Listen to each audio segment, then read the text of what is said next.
सुरू आहे याकडे आपलं लक्ष राहीलच। तुर्तास थेट जाऊयात बारामतीमध्ये सध्या ओबीसींचा मोर्चा हा तिथे सुरू झालेला आहे। तर बारामतीमधून ही थेट दृश्य आपण पाहतोय। सकल ओबीसी समाजाचा हा मोर्चा सुरू झालेला आहे। लक्ष्मण हाके यांच्या नेतृत्वामध्ये या मोर्चाचं आयोजन करण्यात आलेलं होतं। आताच काही वेळापूर्वी नीरा इथं लक्ष्मण हाके यांचं जल्लोषामध्ये स्वागत करण्यात आलं।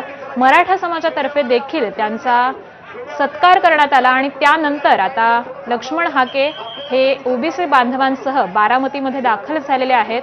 खरं तर पोलिसांकडून या मोर्चासाठी परवानगी मिळालेली नव्हती, परंतु असं असताना देखील बारामतीमध्ये या मोर्चाला आता सुरुवात झालेली आहे।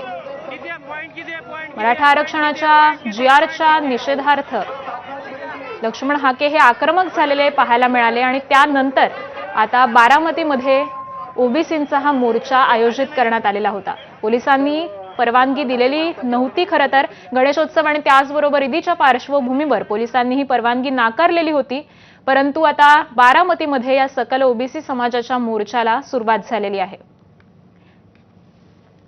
ही थेट दृश्य आपण बारामतीमधून पाहतोय। आज सकाळीच लक्ष्मण हाके यांचं नीरा या ठिकाणी मराठा समाजातर्फे देखील स्वागत करण्यात आलेलं होतं। त्यानंतर आता हा मोर्चा बारामतीमध्ये अखेर दाखल झालेला आहे। बारामतीमध्ये या मोर्चाला परवानगी देण्यात आलेली नव्हती। सुरक्षेच्या अनुषंगाने पोलिसांनी ही परवानगी नाकारलेली होती, परंतु असं असताना देखील आता हा मोर्चा बारामतीमध्ये दाखल झालेला आहे। बारामतीमध्ये या मोर्चाला सुरुवात झालेली आहे। तर जयदीप भगत आपले प्रतिनिधी सध्या या मोर्चाच्या स्थळावरून आपल्याशी जोडले गेलेले आहेत। जयदीप, परवानगी नसताना सुद्धा हा मोर्चा आता सुरू झालेला पाहायला मिळतोय। अगदी आकांक्षा तू म्हटल्यास बरोबर बारामतीतल्या बस स्थानकाजवळ हा मोर्चा आलेला आहे आणि मोठ्या संख्येनं या ठिकाणी जे आहे ते ओबीसी बांधव रस्त्यावरती आलेला आपण बघू शकतो। लक्ष्मण हाके यांना कार्यकर्त्यांनी उचलून घेतलेला आहे आणि या ठिकाणी मोठ्या संख्येनं आपण बघू शकतो जे आहे ते लक्ष्मण हाके या ठिकाणी जे आहेत आपल्याला पाहायला मिळत आहेत। तर आपण बघू शकतो आपण लक्ष्मण हाके खरं तर मोर्चाला परवानगी नाकारली, मात्र मोर्चा सुरू झालेला आहे। हे बघा, आमच्यावर काय गुन्हे पडायचे ते पडू द्यात। हा ओबीसीचा एल्गार आहे, हे ओबीसींची भावना आहे। महामानव काशीरामजींची प्रतिमा माझ्या हातात आहे। ज्यांनी ओबीसीला आरक्षण दिलं ते महामानव काशीरामजी, ज्यांनी ही चळवळ उभी केली त्या माणसांच्या या हक्क अधिकाराची लढाई ज्या बारामतीकरांनी ओबीसीचं आरक्षण संपवलं त्या बारामतीमध्ये आम्ही मोर्चाने इथं येत आहोत। तुमचा रोग नेमका कुणाकडे? बारामतीत आलेला आहे की बारामतीत दोन पवार?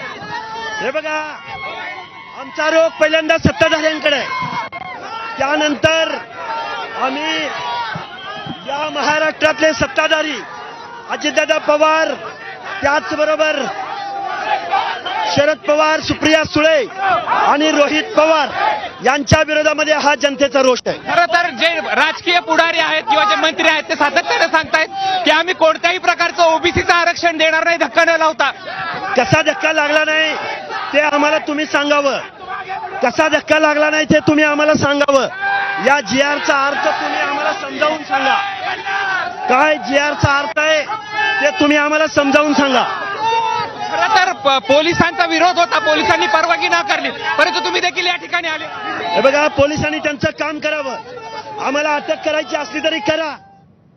तर बारामतीमधून ही थेट दृश्य आपण पाहत होतो। ओबीसी समाजाचा हा मोर्चा तिथे सुरू झालेला आहे, याकडे आपलं लक्ष असेलच। तुर्तास एक छोटासा ब्रेक घेऊयात। पाहत रहा एबीपी माझा।